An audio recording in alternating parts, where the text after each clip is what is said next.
Morning student. Physics में आप लोगों का इलेक्ट्रिसिटी क्लास चल रहा है। उम्मीद करते हैं कि आप लोग को समझ में बेहतर तरीके से आ रहा होगा। इलेक्ट्रिसिटी में हमने पोटेंशियल डिफरेंस के बारे में चर्चा की थी, इलेक्ट्रिक करंट के बारे में चर्चा की थी। ठीक है बच्चे, तो अब हम लोग आ रहे हैं क्या कि ओम्स लॉ के बारे में देखते हैं। ओम्स लॉ,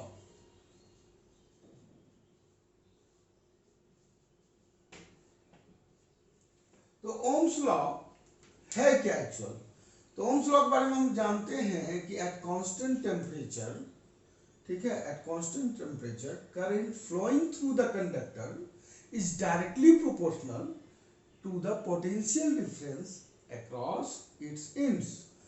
ओम्स लॉ में क्या कहा गया कि करंट जो कंडक्टर में फ्लो हो रहा है वो पोटेंशियल डिफरेंस के डायरेक्टली प्रोपोर्शनल होगा। कहने का मतलब जब तक आप पोटेंशियल डिफरेंस अप्लाई नहीं करते हो तो करंट अप्लाई नहीं हो पाएगा। इसका ये मीनिंग हुआ। तो हम लोग लिखते हैं eight constant temperature, constant temperature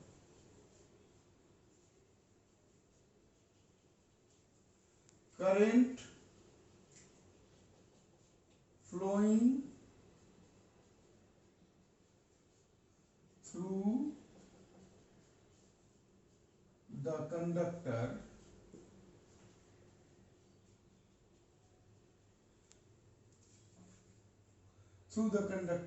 is directly proportional to potential difference across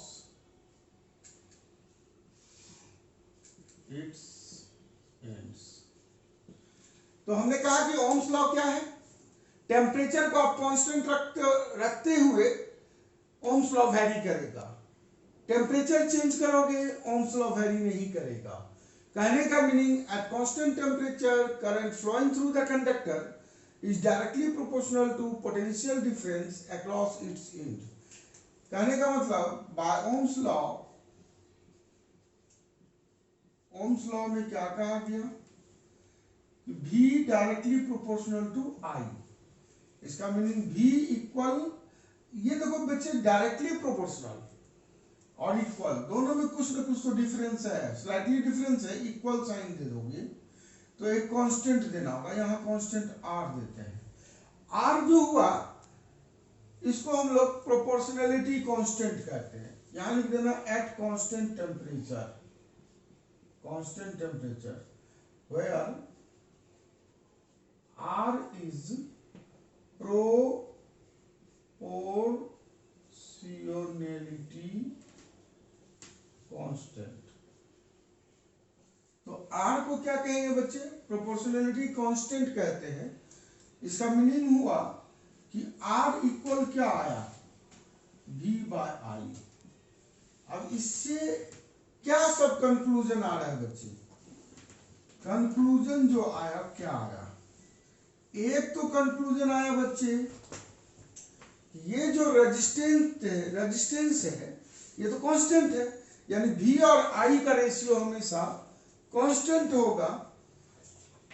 तो इससे एक चीज क्लियर हो गया कि R जो क्या आ रहा है, या I अगर बोलते हो तो I equal V by R। तो करंट के बारे में अगर बात करोगे तो देखो करंट क्या हो रहा है? करंट पोटेंशियल डिफरेंस का डायरेक्टली प्रोपोर्शनल है कि नहीं? ये आ रहा है कि करंट पोटेंशियल डिफरेंस का डायरेक्टली प्रोपोर्शनल। और दूसरा कंक्लूजन आया, इसका मीनिंग हुआ कि अगर पोटेंशियल डिफरेंस इंक्रीज करते हो तो करंट इंक्रीज करेगा। डायरेक्टली का मतलब ये, कहने का मतलब पोटेंशियल डिफरेंस अगर इंक्रीज करते हो तो करंट इंक्रीज करेगा, पोटेंशियल डिफरेंस डिक्रीज करते हो तो करंट डिक्रीज करेगा। डायरेक्टली का ये मतलब हुआ।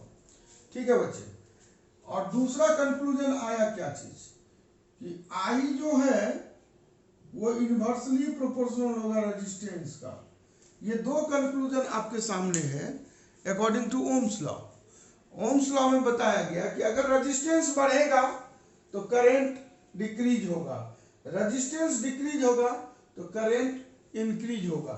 चलिए इसको हम एक एक्सपेरिमेंट के थ्रू भी समझते हैं बच्चे, ठीक है। तो एक एक्सपेरिमेंट के थ्रू अगर हम लोग समझें, ये तो सारे बच्चे को समझ में आ गया होगा। मान लीजिए कि एक सर्किट डायग्राम हम बना लेते हैं, ठीक है। एक सर्किट डायग्राम बना लेते हैं। यहां रेजिस्टेंस के पैरेलल में वोल्ट मीटर, क्योंकि हमने बताया था वोल्ट मीटर का यूज पैरेलल कनेक्शन होता है, और एक एमीटर जो सीरीज में यूज होगा। एक की भी दे देते हैं, ठीक है। इस तरीके से एक सर्किट डायग्राम बना लिए। अब बात उठती है क्या, इस सर्किट डायग्राम में सपोज करो कि यहां पर हमने सेल यूज किया, तो सबसे पहले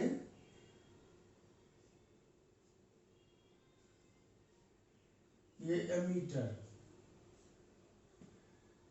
ठीक है, ये वोल्ट मीटर। एक्चुअल में जब आप इसका फिगर देखोगे तो एमीटर क्या करेगा, करंट का रीडिंग नोट करेगा, और वोल्ट मीटर निश्चित तौर पे पोटेंशियल डिफरेंस का रीडिंग नोट करेगा। सपोज करो कि स्टेप वन आप क्या करते हो, सिंगल सेल यूज कर रहे हैं, सिंगल सेल। अगर हम लोग सिंगल सेल यूज करेंगे तो यहां पर आप देखो सिंगल सेल। अगर यहां पर प्रोजेक्टर पर फिगर रहता तो आप ज्यादा बेहतर समझते। आप यहां ये देखो कि सिंगल सेल है, तो सिंगल सेल है तो आप क्या करो कि करंट पास करना शुरू करो, ठीक है। जैसे ही करंट पास होगा बच्चे, तो एमीटर और वोल्ट मीटर का रीडिंग नोट करो। चलो एमीटर जो है करंट का रीडिंग देगा, मान लो 2 एम्पियर का करंट फ्लो हो रहा है, तो वोल्ट मीटर का रीडिंग नोट कर लो। तो निश्चित तौर पर वोल्ट मीटर का रीडिंग नोट करोगे तो आप देखोगे इस वोल्ट मीटर में कि मान लो 10 वोल्ट का पोटेंशियल डिफरेंस आ रहा है, ठीक है बच्चे। या मान लो कि 20 वोल्ट का पोटेंशियल डिफरेंस आ रहा है, चलो इसको I1 कह दिए, इसको V1 कह दिए, है कि नहीं। लेकिन I1 और V1 ओम्स लॉ से आपने जाना कि V by I equal R। तो यहां V बाय I निकाल लो बच्चे, V1 बाय I1। तो V1 बाय I1 अगर यहां निकालोगे तो चेक कर लो V1 बाय I1 क्या हुआ। तो V1 हो गया 20, I1 हो गया 2, दैट इज 10, ठीक है। अब V1 बाय I1 को हम लोग क्या बोलते हैं, रेजिस्टेंस, ठीक। अब स्टेप टू में हम क्या करते हैं बच्चे, ध्यान से देखना। हम फिर से एक और सेल यहां दे देते हैं। जैसे ही आप सेल बढ़ा देते हो तो डबल सेल जैसे ही आप करते हो तो आप देखो कि जैसे ही डबल सेल करोगे तो देखना एमीटर का रीडिंग जो है 4 एम्पियर देने लगेगा, और उस अकॉर्डिंग वोल्ट मीटर का रीडिंग देखोगे तो 40 वोल्ट दिया। और तब फिर तुम V1 बाय I1 नोट कर लो, तो 40/4 इज इक्वल टू 10। तो ये हुआ क्या, रेजिस्टेंस, ये हुआ क्या, रेजिस्टेंस। इस तरीके से स्टेप थर्ड भी यूज कर लोगे। स्टेप थर्ड में ट्रिपल सेल यूज कर लेना, ट्रिपल सेल। जैसे ही ट्रिपल सेल करोगे तो I1 का रीडिंग नोट कर लो, हाँ ठीक है। यहाँ I1 V1, ये I2 हुआ, ये V2 हुआ बच्चे, ये I3 नोट कर लो। तो मान लो I3 हो गया 6 एम्पियर। तो V3 का रीडिंग वोल्ट मीटर में जो नोट करोगे वो 60 वोल्ट। तो फिर जो है यहां पर बच्चे V2 बाय I2 होगा, यहां V3 bye I3, V3 bye I3 note करो 60/6 ओवरऑल 10। तो फिर ये रेजिस्टेंस। तो ओम्स लॉ का वेरिफिकेशन इसी जगह से होता है कि हम 3-4 स्टेप में, फर्स्ट स्टेप में सिंगल सेल यूज करते हुए एमीटर और वोल्ट मीटर का रीडिंग नोट कर लो, फिर डबल सेल यूज करो, फिर एमीटर वोल्ट मीटर का रीडिंग नोट करो, फिर ट्रिपल सेल यूज करो, फिर एमीटर वोल्ट मीटर का रीडिंग नोट करो। क्या देखते हो, तीनों ही केस में V और I का रेशियो फिक्स है, सेम आया, इसी सेम को कांस्टेंट कहते हैं जो रेजिस्टेंस है। ठीक है बच्चे, तो ओम्स लॉ में यही कहा गया था, V और I का रेशियो जो होगा वो कांस्टेंट होगा। ठीक है, अब एक चीज और करो, तुमने देखा I1 2 एम्पियर था तो वोल्टेज 20 वोल्ट था। ठीक, जैसे ही I1 इसका देखो डबल हो गया, 2 2 जा 4, तो वोल्टेज 20 2 जा 40। कहने का मतलब वोल्टेज इंक्रीज हो रहा है, पोटेंशियल डिफरेंस इंक्रीज हो रहा है, तो करंट इंक्रीज हो रहा है। अब देखो पोटेंशियल डिफरेंस 20 से 60 वोल्ट आया, तो करंट भी देखो 2 से 6 एम्पियर आया। इससे साफ जाहिर है कि V डायरेक्टली प्रोपोर्शनल किसके, I के। ठीक है, अब इसी का एक ग्राफ पर ग्राफ ड्रॉ करोगे, एक्स एक्सिस और वाई एक्सिस। ठीक है, एक्स एक्सिस और वाई एक्सिस पर अगर तुम क्या करो कि एक्स एक्सिस पर वोल्टेज, वाई एक्सिस पर करंट को लेकर के ग्राफ ड्रॉ करो। मान लो कि वोल्टेज कितना है, 20, 40 और 60। करंट देखो 2 एम्पियर, 4 एम्पियर, 6 एम्पियर। तो 20 वोल्ट का पोटेंशियल डिफरेंस अप्लाई होने से करंट 2 एम्पियर का था। 40 वोल्ट का पोटेंशियल डिफरेंस अप्लाई होने से करंट 4 एम्पियर का था। 60 वोल्ट का पोटेंशियल डिफरेंस अप्लाई होने से करंट 6 एम्पियर का था। इस तरीके से जब ग्राफ ड्रॉ करेंगे तो ग्राफ स्ट्रेट लाइन को शो करेगा।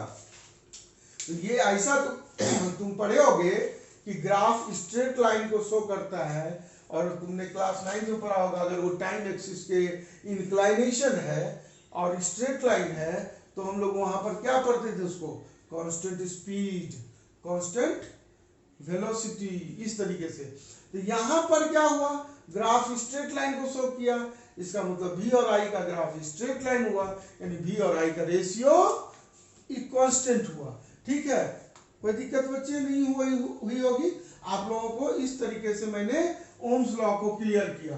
तो ओम्स लॉ क्या था, at constant temperature current flowing through the conductor is directly proportional to the potential difference applied across its end. ठीक है, तो ओम्स लॉ मैंने बताया आप लोगों को। अब इस पर बेस्ड मैं कुछ और भी क्वेश्चन करवा रहा हूं आप लोगों को।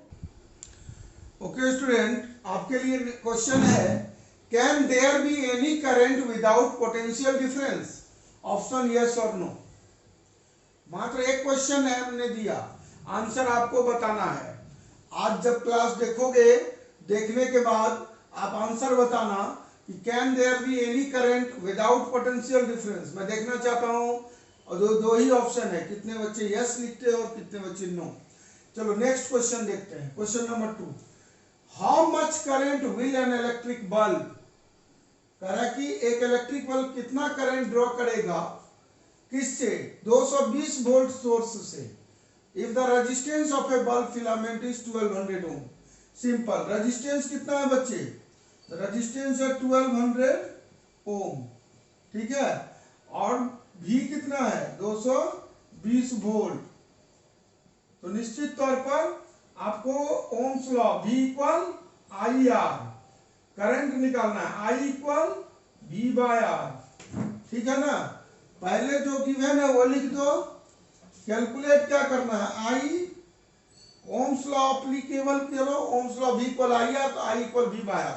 V कितना 220 और R कितना 1200, ये कैंसिल, 11/60। अब 11/60 डिवाइड कर लो, तो डिवाइड करोगे तो 0.61 जा 6 बच गया 60 40 58 बचा, 580। तो देख लो कितना होता है, लगभग 0.18 एम्पियर।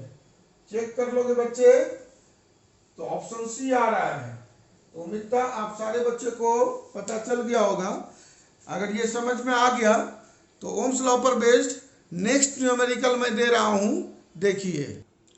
नेक्स्ट क्वेश्चन आपके लिए ये रहा बच्चे, how much current will an electric heater coil draw from A 220 volt source if the resistance of the heater coil is 100 ohm। तो गिवन क्या सब है बच्चे, पहले ये देख लो।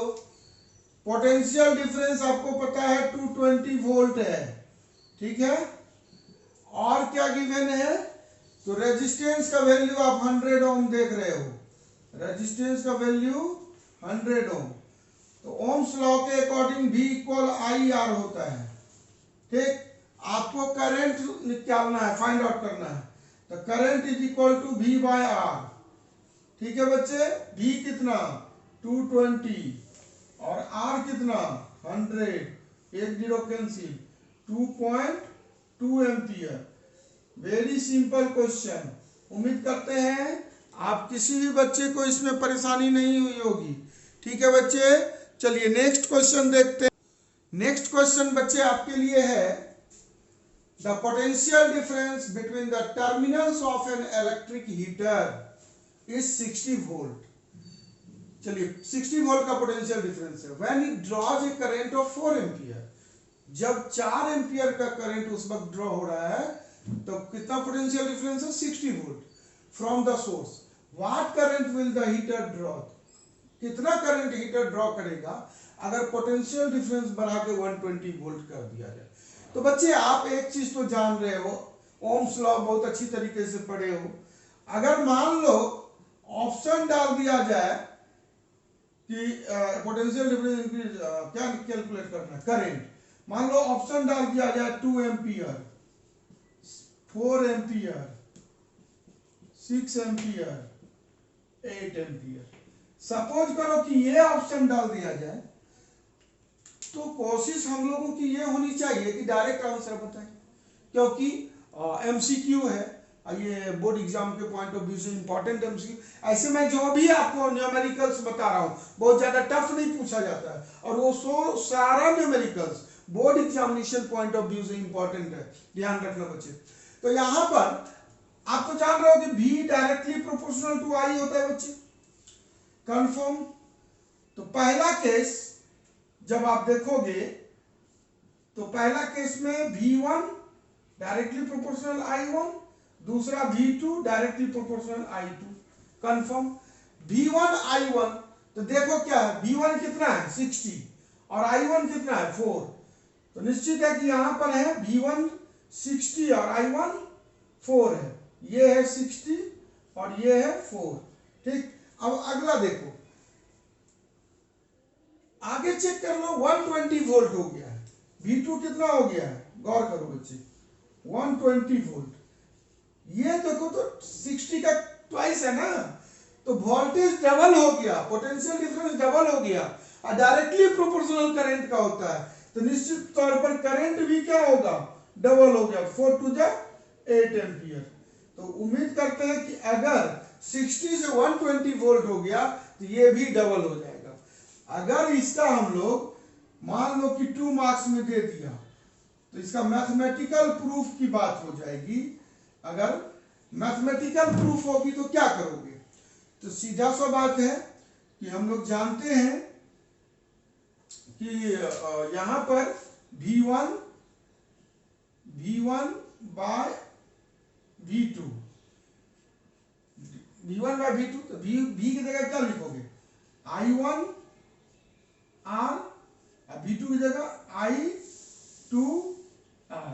रेजिस्टेंस तो कांस्टेंट होता है बच्चे, ठीक है। तो V1 bye V2 equal V1 का V का फॉर्मूला IR, V का फॉर्मूला IR, तो V1 का फॉर्मूला I1R, V2 का फॉर्मूला I2R, R और R कैंसिल। आपको कैलकुलेट क्या करना है बच्चे, तो निश्चित तौर पर करंट कैलकुलेट करना है, करंट I2। तो देख लीजिए I2 क्रॉस मल्टीप्लीकेशन करो, V1 I2 equal V2 I1। निश्चित तौर पे हमको कैलकुलेट करना है I2, तो V1 को हटाओ यहाँ से, I2 कैलकुलेट करोगे तो V1 को यहाँ से हटाओ, तो V1 को यहाँ से हटाओगे तो यहाँ आ जाएगा। तो कितना आया, V2 क्या है देख लो, V2 120 है, I1 क्या है बच्चे 4 बाय V1 कितना है 60, कितना आया 2, कितना आया 8 एम्पियर। उम्मीद करते हैं आप सारे बच्चे को दोनों तरीके से समझ में आ गया होगा। अगर 2 मार्क्स में पूछता है बच्चे तब तो तुमको इसे सॉल्व करना होगा, 1 मार्क में पूछता है तो आप देख लो, सिंपल सा क्वेश्चन है। ठीक है बच्चे, चलिए नेक्स्ट क्वेश्चन देखते हैं आप लोगों के लिए। ओके स्टूडेंट, नेक्स्ट क्वेश्चन आपके लिए है, if the potential difference of the terminals of an electric motor is 220 volt, तो पोटेंशियल डिफरेंस आपको गिवन है 220 वोल्ट। ठीक है बच्चे, and an electric current of 5 ampere, और इलेक्ट्रिक करंट आपको गिवन है 5 एम्पियर। ठीक है, is flowing through it, what will be the resistance of an electric motor. तो आप जानते हैं, सीधा लिखेंगे बाय ओम्स लॉ।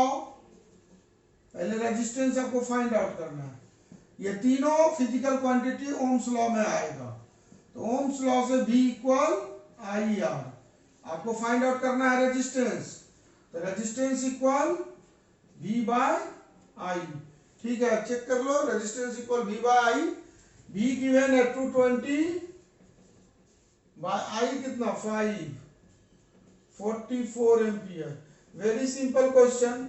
आप सारे बच्चों को अभी जितना भी क्वेश्चन मैंने बताया है वो सारा सिंपल क्वेश्चन था, तो आज मैंने ओम्स लॉ भी क्लियर कर दिया आप लोगों का। अब रेजिस्टेंस पढ़ेंगे, रेजिस्टेंस किस किस बात पर डिपेंड करता है, नेक्स्ट क्लास में हम इस पर चर्चा करेंगे। Okay student, have a nice day, thank you.